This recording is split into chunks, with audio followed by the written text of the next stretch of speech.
ለአንድ አማኛውን እዚህ ጋር እኛ ማስተላለፍ ካለብን በጣም እንዲያውቅ የምንፈልገው ነገር ምክንያቱም ፕሮፌሲ የበዛበት ዘመን ስለሆነ ያለ ከተለያዩ ነገር ኢቭን ስክሪን ነካው ምናምን የሚለው እንደዚህ ስክሪን ላይ አፈር የሚልሱ አሉ እንጂ በቃ ያኔ አሜን ተቀብያለሁ እሄዳለሁ ለሚሉ ሰዎች አንድ አማኝ ቢሄድ የሚሄደው ጽዮን መንገኛችንን ለምንድን ነው የሚኖረው በምድር ላይ በመጣ ነገር ሁሉ እንዳንፍገመገም በሐሰት ትንቢት በሐሰት በአነቃቂም ንግግሮች እንዳንወሰድ መልህቅ ሆኖ እኛን ሊያጸናን ሊያቆመን የሚችለው ምንድነው የምንኖርበትን አሳማኝ ምክንያት ማወቃችን እነት ይሄዳል ሲባል አልሄድም የሚለው የሚኖርበትን አሳማኝ ምክንያት አውቃለሁ የተጠራውለትን ጥሪ አውቃለሁ የሚሞትለትን ደግሞ ጉዳይ አውቃለሁ እስራኤል የሌለበትን አንስቶ አይወስድም በሰማይ የሚቀጥል እንጂ የሚጀምር ነገር የለም እዚህ የሰራነው ነው እዛ ሄዶ ደግሞ የሚጠብቅ ስለዚህ ነገያችንን ዘላለማችንን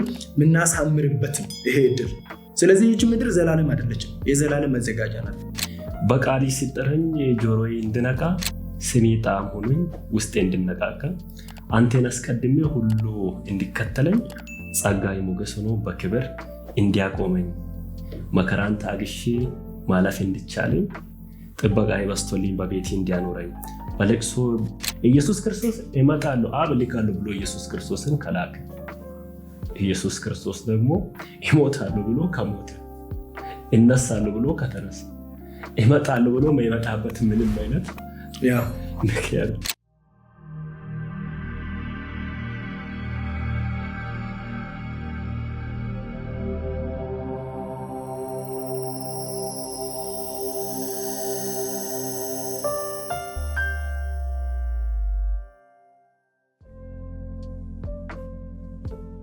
የምንሞትለት ጉዳይ ምንድን ነው መሆን ያለበት ሮንግ ዌይ ካለን ሮንግ ዌይ ላይ ካለን ራይት ዌይ ላይ ወዲያው እንድንመለስ መጀመሪያ ያንን ቦታ አዌር ማድረግ ይቀድማል እንዳንፍገመገም የምንኖርበትን ዓላማ ማወቅ መልህቅ ነው ለሚያንገዳግን ነፋስኛ ጋር ቢመጣ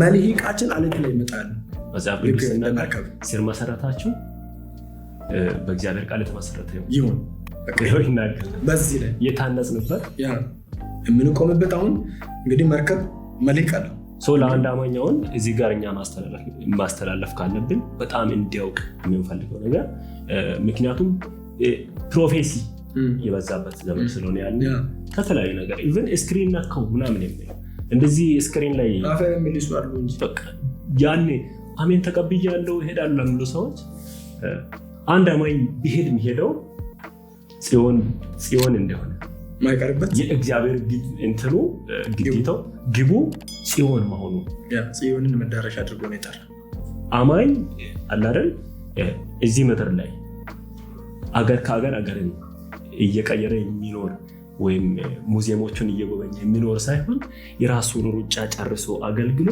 ወደ ሰማይ ወደ አብ የሚሰበሰብ መሆኑ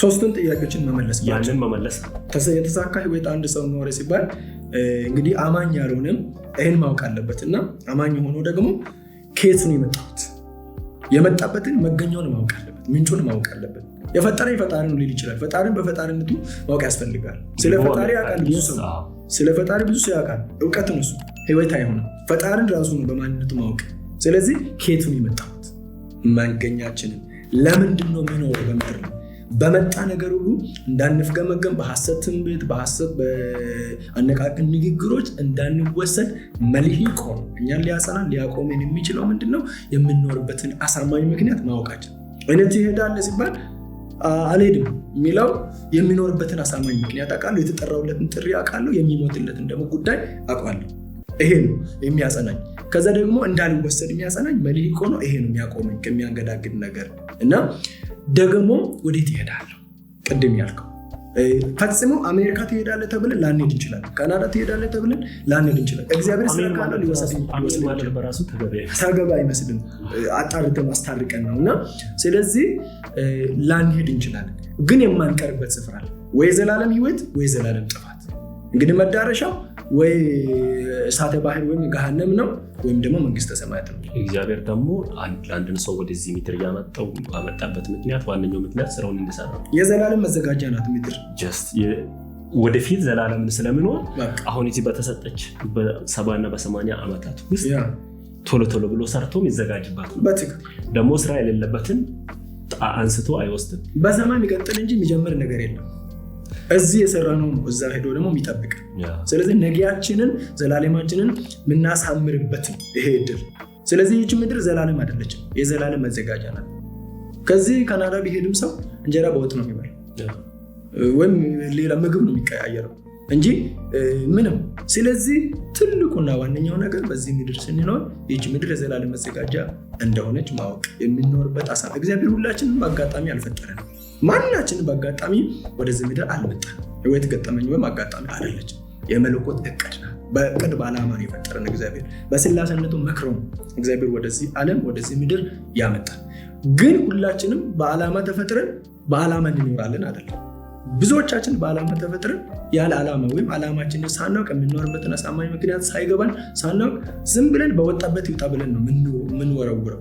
ራሱ የምንወረውረውን ቀስ በወጣበት ይውጣ ብለን ማለት ነው። ስለዚህ በደመ ነፍስ ነው የምንመራው፣ በአጋጣሚ ነው የምንመራው።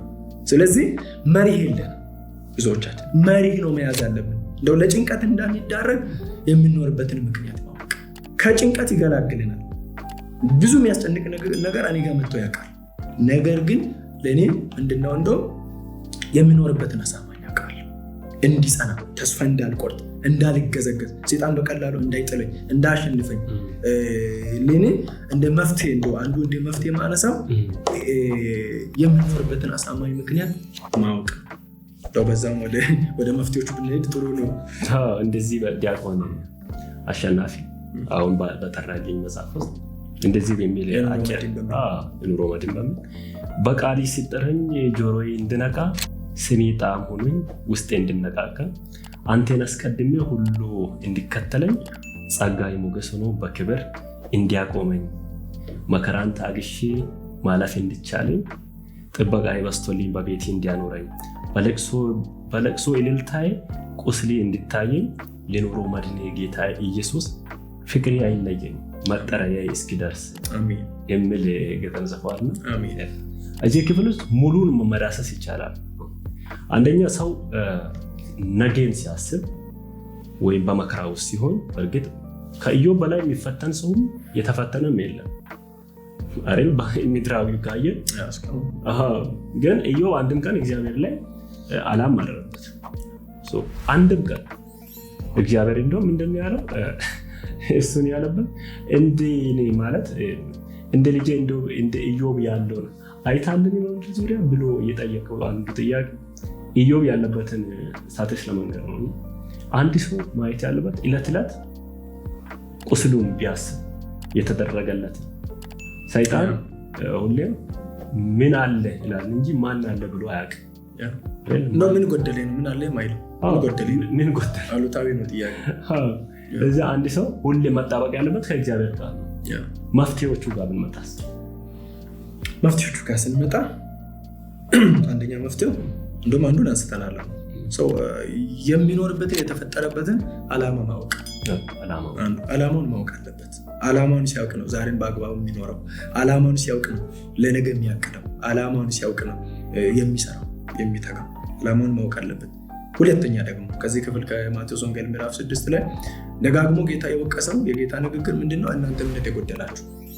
ስለዚህ የጭንቀት መንስኤ የእምነት ማነስ እንደሆነ ሁሉ የጭንቀት ደግሞ መፍትሄው ምንድነው? እምነት ነው። ማመን እግዚአብሔር ፈጥሮኛል፣ ፈጥሮ አይተወኝ። እግዚአብሔር ይመግበኛል። እሱ የፍጥረት ሁሉ ፈጣሪና መጋቢ ነው። የፍጥረት አይኖች ሁሉ ተስፋ የሚያደርጉት አምላክ እርሱ፣ እኔም ተስፋ እሱን አደርጋለሁ። ስለዚህ በእግዚአብሔር መታመን የሚበልጠውን ሰጥቶኛል፣ በሚያንሰው አልጠራጠረውም። የዘላለምን ሕይወት የሰጠኝ ራሱን የሰጠኝ ካለመኖር ወደ መኖር ያመጣኝ አምላክ መብልና መጠጥ እንጀራ ለእኔ መስጠት አያውቅም። ይህን ግሩም እና ድንቅ የሆነ ሰውነት በመልኩ እንደሚሳለው ያነጸው አምላክ የሰራኝ አምላክ ለዚህ ሰውነት የሚሆን ልብስ፣ ማረፊያ፣ መጠለያ ልኖሮ የሚያስፈልገኝ ነገር አይከለክልም፣ አይነሳኝም። ትልቁን ሰጥተው ትንሹን ደግሞ አይነሳኝም ብሎ በእግዚአብሔር መታመን። እግዚአብሔር የሚታመን አምላክ፣ እግዚአብሔር እንደውም አንድ ነገር ስታወራ ሰምቻለሁ። በአንድ መድረክ ስታገለግል አብ እንግዲህ የኢየሱስ ክርስቶስ ታሪክ ዘፍጥረት ላይ ነው የሚጀምረው። ኢየሱስ ክርስቶስ እንዲመጣ እና አዳም በሰዓቱ ጊዜ ነው በዛ ወቅት አንድያ ልጅ እንደሚልክ እግዚአብሔር የተናገረው። እዚህ መጥቶ እና ኢሳያስ አይደለም ኢሳያስ ራሱ ከ700 ዓመት ገና ከፊት እያለ ሊያወሩ 700 ዓመትን ቀድሞ እንዲህ ብለህ ስትሰብክ ሰምቼ ነበር ስታገለግልም ኢየሱስ ክርስቶስ እመጣለሁ አብ እልካለሁ ብሎ ኢየሱስ ክርስቶስን ከላከ ኢየሱስ ክርስቶስ ደግሞ ይሞታለሁ ብሎ ከሞተ እነሳለሁ ብሎ ከተነሳ እመጣለሁ ብሎ የማይመጣበት ምንም አይነት ምክንያት አትጨነቁ አይደል? በቃሉ እንደው እሱን አይ ቲንክ ያነሳሁት የሚቀድመውን ማስቀደም የሚለው ጋር የሚቀድመውን ማስቀደም እኛ ይቺ ምድር የዘላለም መዘጋጃ እንጂ ዘላለማችን አይደለች። እዚህ ሁሌ ይሳካልናል አይደለም። እኔ ይሳካልኛል ብቻ ብዬ አይደለም ተሳካልኝ የሚለው ለዓላማ የሚኖር ከቻልኩ ጥሬን በአግባቡ መፈጸም ከቻልኩ እኔ ተሳካ ማለት የሁኔታዎች መመቸት አይደለም ስኬት። አንዱ እንትን ሊሆን ይችላል የሁኔታዎች መመቸት አንዱ ስኬት ሊሆን ይችላል። የራስ ጥረትም ሊሆን ይችላል። ዕለቱን አንድ ሰው ቀናዎቹን በትክክል ከተጠቀመበት ከተገበረ ከሰራ ምንም ስኬት ላይ ይደርሳል። የምድራዊ ስኬት ካልን እኮ በጌታ ያልሆኑትም ብዙ የማያምኑትም እየተሳካላቸው ነው። ፀሐይ እኩል ነው የምትወጣለን አይደል? እኩል ነው ጨረቃ እኩል፣ ዝናብ እኩል ነው የሚዘንበው፣ ነፋስ እኩል ኦክሲጅን እየተቀበለ ስለዚህ አሁን ይሄ ስለዚህ እግዚአብሔር እኛ የሚቀድመውን ማስቀደም ስንል እዚህ ተሳካልን አልተሳካልን የሁኔታዎች መመቸት ኖረ አልኖረ ግን ምንድነው እግዚአብሔር ለዘላለም ይጠራል። ማንም ለማንም የማይሰጠውን የዘላለምን ህይወት ሰጥቶናል እና መኖር ያለብን እንዴት ነው? ሁሉ ጊዜ ይህች ምድር ዘላለም መዘጋጃችን እንደሆነች አውቀን ዛሬን እንደሚገባ መኖር ያለብን መጨረሻችን መንግስተ ሰማያት እንደሆነ እግዚአብሔር መንግስተ ሰማያትን መዳረሻ አድርጎ እንደጠራ በማወቅ ነው መመላለስ ያለብን። ለዚህ አሁን ደግሞ አንተ ያነሳው እግዚአብሔር በቃሉ የሚገኝ አምላክ ነው። ተናግሮ ቀጥሮ የማይቀር እመጣለሁ ካለ የሚመጣ እገኛለሁ ካለ የሚገኝ አምላክ ነው። እንደውም በየተናገረ ነው ያን ንግግር ያስታወስከውና ስለዚህ ኢየሱስ እሞታለሁ አለ ሲናገር አላስተዋሉም። ሐዋርያት ደቀ መዛሙርቱም ልብ አላሉት አላስተዋሉም። እሞታለሁ ብሏል ግን ሞተ። እነሳለሁ ደግሞ ብሎ ተናግሯል። አይነሳም ብሎ ተስፋ ቆረጡ፣ ተበተኑ፣ ወደ ቀድሞ ስራቸው ሁላ ተመለሱ። ያን የ3 ዓመት ተኩል ድካሙን ሁላ ትቶን የሄዱት ግን እሱ እነሳለሁ እንዳለው ደግሞ ምን ሆነ? ተነሳ። አትነሳም ብሎ ደግሞ ትልቅ ድንጋይ ነው መቃብሩ ላይ ደግሞ ያተሙት ያስቀመጡት። ራሱ የወታደሮች ደግሞ ጠብቀዋል ተስፋ የሚያስቆርጥ። ስለዚህ እሱ ግን የሮም ወታደሮች ቢጠብቁም ምድር ይችላል ያዘችው በቃ ተነሳ። ስለዚህ ሞታለሁ ብሎ ከተነሳ ሞታለሁ ብሎ ከሞተ እነሳለሁ ብሎ ከተነሳ ደግሞ አድርጋለሁ አለ። ወደ አባታችሁና ወደ አባት አድርጋለሁ አለ። እንደተናገረው ደግሞ አድርግ። አሁን ደግሞ አንድ ቀጠሮ ይቀራል። የሁላችንም ተስፋ እመጣለሁ የሚለው። ስለዚህ ሞታለሁ ብሎ ከሞተ እነሳለሁ ብሎ ከተነሳ አድርጋለሁ ብሎ ካረገ እመጣለሁ ብሎ ይመጣል። የሚመጣውን ኢየሱስን ነው የምንጠብቀው በዚህ ምድር ስንኖር። አሁን አንድ አማኝ ቁልፉ መጨነቅ ያለበት ስለመበላው፣ ስለሚጠጣው፣ ስለሚኖረው ኑሮ፣ ስለሚሰራው ቤት አይነት፣ ስለሚገዛው መኪና አይነት፣ ስለሚሄድበት ምናምን አይደለም። መጨነቅ ያለበት እየተሰጠኝን ተልእኮ በስርዓቱ አድርጌዋለሁ አቺቭ አድርጌያለሁ ብሎ ማሰብ። ተጨነቁ ነው የምለው ቃል በቃል ለዚያ መጨነቅ ያለበት ለዛ እንጂ ጽድቁና መንግስቱን መፈለግ፣ ጽድቁንና መንግስቱ ያን ማስቀደም። እንዴት ነው ሙሽራ ሙሽራይቷን እንደሚጠብቅ ለዛ መዘጋጀት መኖር አለበት። የተሰጠውን ያንን አደራ በትክክል እየተወጣ መጋቢ በመጋቢነቱ፣ ወንጌላዊ ወንጌልን በማስተማሩ፣ ዘማሪው በመዝሙሩ ክርስቶስን እያሳዩ የክርስቶስን መምጣት እያወጅኩ ነው። ሰባኪው ስብከቴ ምን ይመስላል አይደል? ስለ ዳግም ምጽአት እኛ እረኛው እረኝነቱን መፈተሽ አለበት። የእረኞች አለቃ ሲገለጥ የሚሆነው። አሁን የጭንቀቱን እንትን ወደዚህ ነው። ሁሉም አማኝ በጌታ የዳነው ሁሉ ያልዳኑት ወደ ጌታ ማለት እውነተኛውን መንገድ ወደ መፈለግ። ዛሬ ጌታን ካልተቀበልክ በወንጌል ካላመን ነገ ሲሆን ይገባለሁ ብሎ መጨነቅ አለበት። ለዛ መፍትሄ መፈለግ አለበት። ማመን መፍትሄው ማመን ነው። ወደዚህ ለመምጣት አንዳንድ እንመራመር የሚሉትም ስላሉ ያንን እያንዳንዱን ታሪክን አንስተው መጽሐፍ ቅዱስን ቁርአንን የሚከተሉ ቁርአንን ትበሉ። ቁርአን ስለማን ነው? እንዴት ነው ያወራው? መጽሐፍ ቅዱስስ ምን ይላል የሚለው ማን ከማን ይቀድማል? ትክክለኛው መንገድ የትኛው ነው? በድፍረት ከነቢያቶች ያወራው ነቢያቶ ከመጡ መልእክተኞች ሁሉ በድፍረት ያወራው የእግዚአብሔር ልጅ የሆነ ኢየሱስ ክርስቶስ ብቻ ነው። እኔ እውነት ሕይወት መንገድም ነኝ፣ በእኔ በቀር ወደ አብ የሚመጣ አንድም የለም ብሎ ያለው እሱ ነው። እና ለዛ ነው ያላመኑት መጨነቅ ያለባቸው። እኔ ሳልሞት እንዴት ወደ እግዚአብሔር መንግስት መቀላቀል መንገዱን በመፈለግ የመጡት ደግሞ ወደ ክርስቶስ ማለት የክርስቶስን የቤት ስራ ክርስቶስ ለቤተ ክርስቲያን የሰጠው የቤት ስራ እንዴት ነው ሩጫን እንዴት ጨርሳለሁ ይሄን ምድረ በዳ እንዴት ነው ማሽ ነው መጨነቅ ያለበት እንጂ እንዴት ነው የሚበቃው ለዛ ክብር ገብቷል። ለሌላው ነገር ለአላፊ ለቀሪ እንዴት ልጓዝ በገደል አፋፍ ጉዞ ላይ ነው ያለነውና እንዴት ልጓዝ ብለው ነው መጨነቅ። ለዚህ ደግሞ የሚያስፈልግ እኮ ጸጋ አለ። ለዚህ ስንጨነቅ የሚረዳን ጸጋ አለ። ግን መጨነቅ ካስፈለገ ለዚህ ነው መጨነቅ ያለበት። ስለዚህ መፍትሄው የመጀመሪያው ማመን ነው ብለናል። ለዚህም ደግሞ በሚያደርስ አምላክ ማመን የጠራን አምላክ እስከ መጨረሻ ይመራናል። ለአማኞች ደግሞ የዕብራውያን ጻፊ እንዳለ በነገር ሁሉ ከኃጢአት በቀር በሌላ ሁሉ እንደ ሰው የተፈተነ የሚራራ ሊቀ ካህናት የሚረዳ ጸጋውን የሚያበዛ። ስለዚህ እሱ ይረዳናል፣ እሱ ያደርሰናል። የጠራን አምላክ ያገባናል፣ ወደ ከቤታችን ያገባናል፣ ያደርሰናል። በዚህ ማመን ስንል ይሄንም እያለ ያላመኑት ደግሞ ወንጌል ማመን አለባቸው። መጨነቅ ካለባቸውም ደግሞ በወንጌል ካላመኑ ወደ ሲኦል ነው የሚሄደው ብሎ መጨነቅ አለባቸው። ስለዚህ ደግሞ መንገዱን መፈለግ አለባቸው። መንገዱን ደግሞ ፈልገው ይኸው እግዚአብሔር ደግሞ ትክክለኛውን መንገድ በተለያዩ መንገድ ወንጌል እየተሰበከ ነው፣ እየተነገራቸው ነው። ይህን ተከትሎ ደግሞ መምጣት አለባቸው፣ ማመን አለባቸው። ሲቀጥል ደግሞ እግዚአብሔር ደግሞ የተናገረውን የሚፈጽም ነው፣ በቃሉ የሚገኝ ነው። ፈጥሮኛል፣ አይተወኝም፣ አስቀምጦኛል፣ አይረሳኝም፣ አድኖኛል፣ ራሱን ሰጥቶኛል፣ ሌላውን አይነሳኝም ብሎ ማመን የመጀመሪያው። እንግዲህ ከዚህ ክፍል ተነስተን መፍትሄው ይሄ ነው። ሁለተኛ ደግሞ የሚያስጨንቃችሁ በእርሱ ላይ ጣሉ ይላል። አንደኛ ጴጥሮስ ምዕራፍ 5:7 ላይ እርሱ ስለ እናንተ ያስባልና የሚያስጨንቃችሁን ሁሉ በእርሱ ላይ ጣሉ ይላል።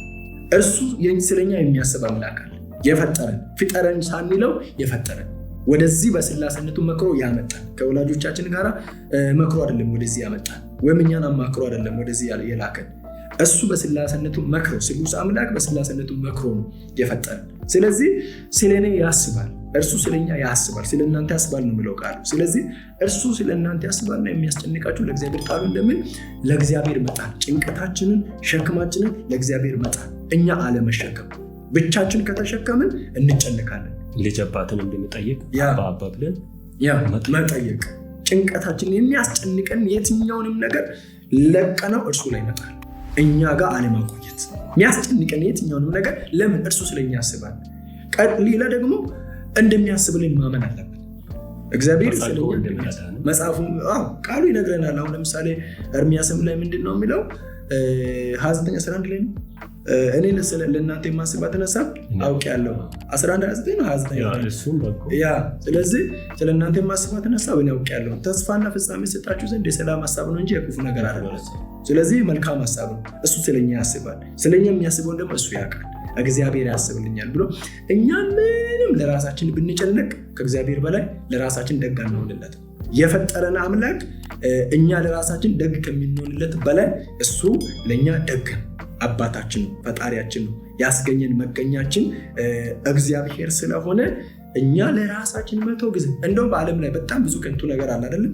ከከንቱ ነገር ሁሉ ከንቱ ጭንቀት። ምንም ጭንቀት ለመጣው ችግር ወለድ መክፈል እንጂ መፍትሄ ሆኖ አያውቅም። በቃ የሚሆነው ከመሆን የሚጎድለውም ከመጉደል ላይቀር በከንቱ እንጨነቃለን። ወለድ መክፈል። ስለዚህ የሚያስጨንቀን ለእግዚአብሔር መጣል መፍትሄው። እሱ ስለኔ ያስብልኛል ብለው ማመን ማሰብ። ሌላ ደግሞ እምነት አንስተናል። ከዛስ ለእግዚአብሔር የተውነውን ደግሞ ለእግዚአብሔር የሰጠነውን ደግሞ መልሰን አለመውሰድ። ራሳችን በእግዚአብሔር መጋቢነት ማመን። እግዚአብሔር መጋቢ ነው፣ የሚመገብ አምላክ ነው፣ የሚያኖር አምላክ ነው፣ የሚረዳ አምላክ ነው እግዚአብሔር። ሌላ ዓላማችንን ለይተን ማወቅ፣ የምንኖርበትን አሳማኝ ምክንያት ለይተን ማወቅ፣ የምንሞትለትን ጉዳይ ለይተን ማወቅ። ስለዚህ ቅድም አንተ እንዳነሳው እግዚአብሔር ምን አለ? እኔ ለአንዲት አበባ የማለብሰው ልብስ አለ። ሰለሞን ለራሱ በዛ ሁሉ ባለጠግነቱና ክብሩ ለራሱ ተጨንቆ ከለበሰው ልብስ ጋር ብነጻጸር አይተካከልም ማለት የሰለሞን ገብቷል። የተፈጥሮ ልብስ ነው። እነዚህ አበቦች ለራሳቸው ልብስ አይሰሩም፣ ተክስታይል ፋብሪካ የላቸው። ሰለሞን እንግዲህ የምድር ነገስታት በሙሉ ሙሉ በሙሉ በሚባል ደረጃ ስጦታ እጅ ማንሻ እየያዙ ብዙ የተባቡ የሚያማምሩ ልብሶችን የለበሰ የሚያመጡለት ንጉስ ነው እና በነገስታት ታሪክ እንግዲህ እንደሱ አይነት ንጉስ አለ ብያለሁ።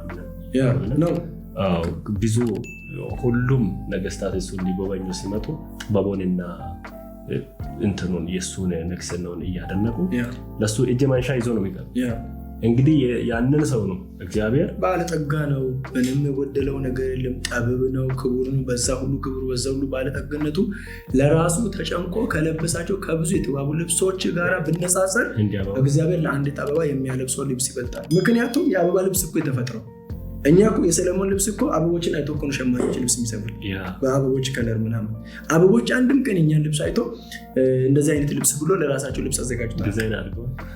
ልክ የእስራኤል ሕዝብ በምድረ በዳ ልብሳቸው አላረጀም፣ ጫማቸው አላለቀም እንደሚል ቃሉ 40 ዓመት ልብሳቸው አላረጀም እንደሚል ራሱን የሚያድስ ልብስ ሆኖ ነው ማለት ነው። እና እግዚአብሔር ለአበቦች ያለበሰው ልብስ ሁልጊዜ ራሱን የሚያድስ የበጋና የክረምት ልብስ ራሱን ያድሳል።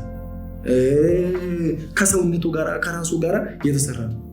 የኛ ልብስ ያረጃል፣ ይቀደዳል፣ ያጥራል፣ ይጠባል፣ ይጣላል፣ ፌድ ያደርጋል፣ መልኩን ይቀይራል። ግን የአበቦች ልብስ ሁሌም ወቅቱን ጠብቆ እየፈካ እየደመቀ የሚሄድ ራሱን የሚያድስ ልብስ ነውና እግዚአብሔር ከፈለገ የእስራኤልን ሕዝብ በምድረ በዳ እንደዛ መርቷል። እግዚአብሔር ትናንትናም ዛሬም እስከ ዘላለምም ሕያው ነው።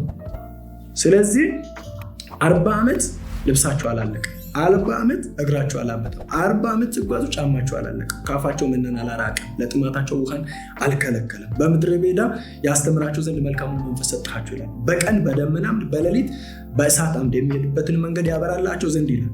እግዚአብሔር ሰጥቷቸው ነው። ስለዚህ እግዚአብሔር ዓላማ ያለውን ጉዞ ለሚጓዝ አማኝ ኢየሩሳሌምን ጽዮንን ግቡ አድርጎ ለሚጓዝ አማኝ ጥሩን ዓላማውን ለሚያውቅ አማኝ እግዚአብሔር ምንም ያደርግለታል።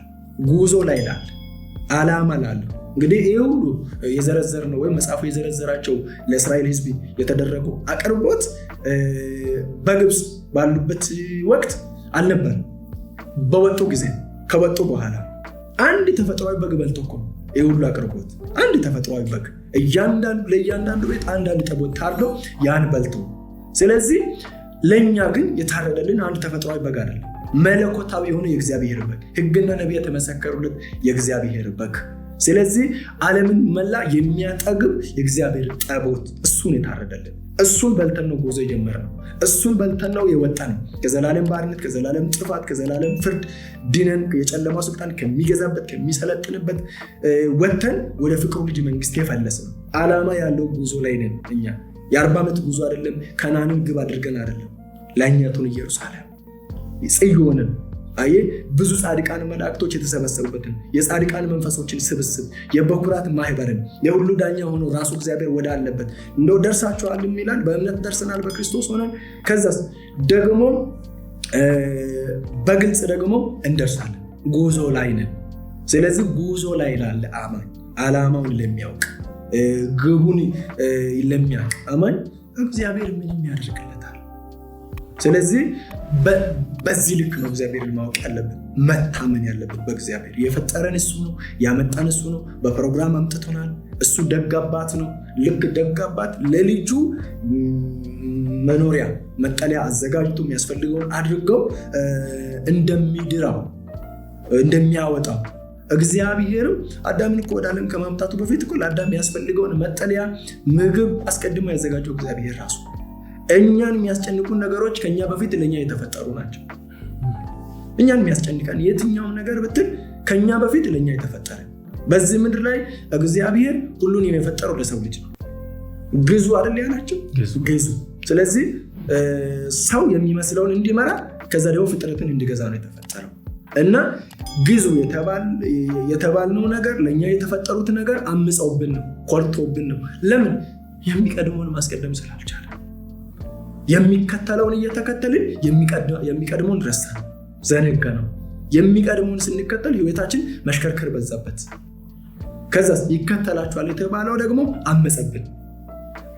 ስለዚህ መፍትሄው የሚቀድመው ማስቀደም፣ ጽድቁን ማስቀደም፣ መንግስቱን ማስቀደም፣ ዓላማውን ማስቀደም፣ ጥሪውን ማስቀደም፣ ቅድስናን ማስቀደም፣ ጽድቅን ማስቀደም፣ በቅድስና መስራት፣ በቅድስና መመላለስ፣ ማቀድ ገብቷል።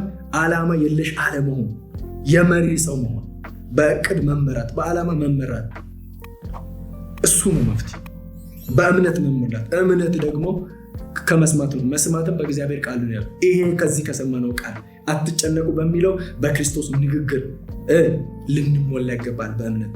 አየህ። ስለዚህ እምነት ደግሞ የመንፈስ ፍሬ፣ መንፈስ ቅዱስ በአማኝ ሕይወት ውስጥ የሚያፈራው የመንፈስ ፍሬ እምነት መሞላት አለብን። ስለዚህ እምነት ሲያንስ፣ የእምነት ማነስ ለጭንቀት ይዳርጋልና መፍትሄው በእምነት መሞላት፣ የሚያስጨንቀንን ለእግዚአብሔር መጣል፣ እግዚአብሔር እንደሚያስብልን ማመን፣ እግዚአብሔር እንደሚመግበን በእግዚአብሔር መግቦት ማመን፣ መታመን፣ የሚቀድመውን ማስቀደም፣ አቅማችንን አውቀን ለእርሱ መገዛት፣ እሱን መጠጋት፣ የሚበልጠውን ማሰብ። ማንም ለማንም ሊሰጠው የማይችለውን የዘላለምን ሕይወት ሰጥቶኛል፣ ራሱን ሰጥቶኛል፣ ካለመኖር ወደ መኖር አምጥቶኛል እና ፈጥሮ አይተወኝም፣ የሚበልጠውን ሰጥቶኛል፣ በሚያንሰው አልጠራጠረው አምነዋለሁ ብለን የሚበልጠውን የሰጠኝ የሚያንሰውን አይነሳኝም ብሎ መታመን፣ ይሄ ነው ያስፈልገ።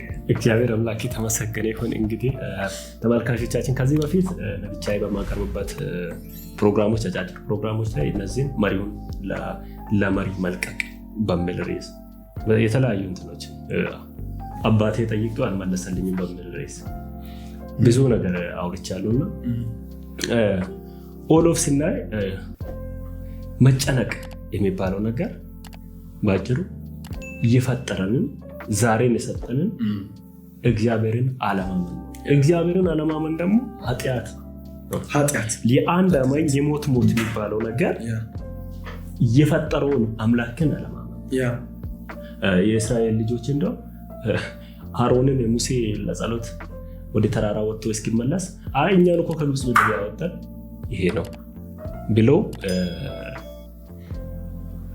ያወጣን አምባሮችን፣ የእጅ አምባሮችን፣ ወርቃቸውን አውጥተው ምስል እስኪሰራላቸው ድረስ የጠበቁበት። በዛን ታይም እግዚአብሔር ላጠፋቸው፣ እግዚአብሔር የእስራኤልን ሕዝብ ላጠፋቸው ነው ያለው።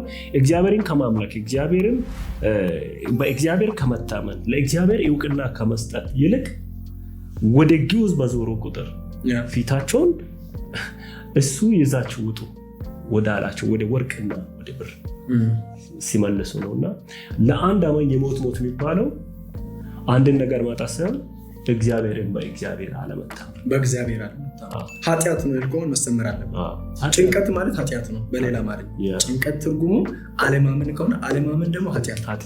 በእግዚአብሔር አለማመን፣ በቃሉ አለማመን፣ በነገሮች ላይ በእግዚአብሔር አለመታመን፣ በመግቦቱ አለመታመን፣ አለማመን ኃጢአት ነው። በእግዚአብሔር ላይ ማመፅ።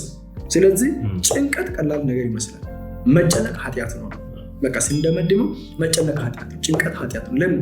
ትርጉሙ ምን ስለሆነ? አለማመን ስለሆነ። የመጽሐፍ ቅዱስ ትርጉሙ አለማመን፣ በእግዚአብሔር አለማመን። አትጨነቁ ብሎ በተናገረው በዚህ ዋስትና አለማመን፣ በንጉሥ ቃል አለማመን፣ በፍጥረት የፍጥረት መጋቢ በሆነ አምላክ አለማመን፣ በፈጠረን ፈጣሪ አለማመን። ያ ማለት ካለመኖር ወደ መኖር ያመጣ አምላክ ለዚች ነፍስ መብልና መጠጥ መስጠት አይችልም እንደማለት እኮ። ይህን ግሩምና ድንቅ የሆነ ሰውነትን ያነጸ የሰራ አምላክ ለዚህ ሰውነት ደግሞ ልብስ መስጠት አይችልም ብሎ ማመን። ስለ ልብስ መጨነቅ፣ ስለ መብል መጨነቅ፣ ስለ መጠለያ መጨነቅ፣ ስለ መጨነቅ፣ ይሄ አለመታመን። ስለዚህ ይሄን አለማመን ማለት በእግዚአብሔር ላይ ማመስ። የእስራኤልም ልጆች በቃ እየመገባቸው እያበላቸው መናው ከአፋቸው ሳይርቅ በቃ በእግዚአብሔር ላይ አጉረመረሙ። በምድረ በዳ ወድቀው ቀሩ። አንድ አማኝ ካላደገ ይጨነቃል። ያለ መብሰል ያልበሰለ አማኝ አንዱ መገለጫው ነው። የጥንት አባቶቻችን እኮ ሁሉን ነገር ትተው ነው የተከተሉት። የሚያስጨንቃቸውን ተውት። የሚያስጨንቃቸውን ይዞ ቢወጡ ይጨነቁለት ነበር። ትተው ነው የተከተሉት። ትተው በመከተላቸው አንድና አንድ ፎከስ የሚያደርጉት መስቀሉ ላይ፣ ሞቱ ላይ፣ ስብከታቸው ነው። በማንነቱ ያውቃል እግዚአብሔር፣ በመግቦቱ ያውቃል፣ በመጋብነቱ ያውቃል፣ በፈጣሪነቱ ያውቃል፣ በሁሉን ቻይነቱ ያውቃል፣ በቃሉ ያውቁታል እግዚአብሔር። መጨነቅ እግዚአብሔርን በቃሉ ያለማወቅ ጉዳይ። ይሄ መልክ የሆነ ቃል እኮ እድል መልክ ከሆነ ማለት በቃ የሚያጸና ነፋስ ቢመጣ የሚያንገዳግድ ወጀብ ቢነሳ ማዕበል ቢነሳ ልክ ማዕበልና ወጀብ ለሚያንገላታት መርከብ መፍትሄው መልህቋን አለት ፈልግ አለት ላይ መጣል ትጸናለች እኮ። ከዛ በኋላ ልክ እንደዛው እኛም ከሚያንገዳግድ ነፋስ ከሚያንገዳግድ ወጀብና ማዕበል ሳንፍገመገም ጸንተን መቆም የምንችለው በዚህ መልህቅ በሆነው ቃል። ለዚህ ነው እግዚአብሔር ቃል በሙላት ይኖርባችሁ የተባለው። ቃሉ መልህቅ ስለሆነ ይሄ ቃል በሙላት በውስጣችን ላይ ካለ አንጨነቅም። መልህቃችን አለቱ ላይ እንጥላለን፣ እንጸናለን። ሰይጣን የውጊያ ስልቱ ነው። ቢመጣ ቢፈትነን፣ ሊያስጨንቀን ቢሞክር፣ ሊገዘግዘን ቢሞክር እንጸናለን። በምኑ? በቃሉ። ስለዚህ እግዚአብሔርን በቃሉ በማንነቱ ያለማወቅ ጉዳይ ነው ጭንቀት። ይሄ ደግሞ ኃጢአት ነው። ውድ ተመልካቾቻችን ጭንቀት ኃጢአት መሆኑን እንግዲህ ዛሬ ደርሰንበታል። አትጨነቁ ያለን ደግሞ ሕያው እግዚአብሔር ነው፣ የፈጠረን እግዚአብሔር ነው።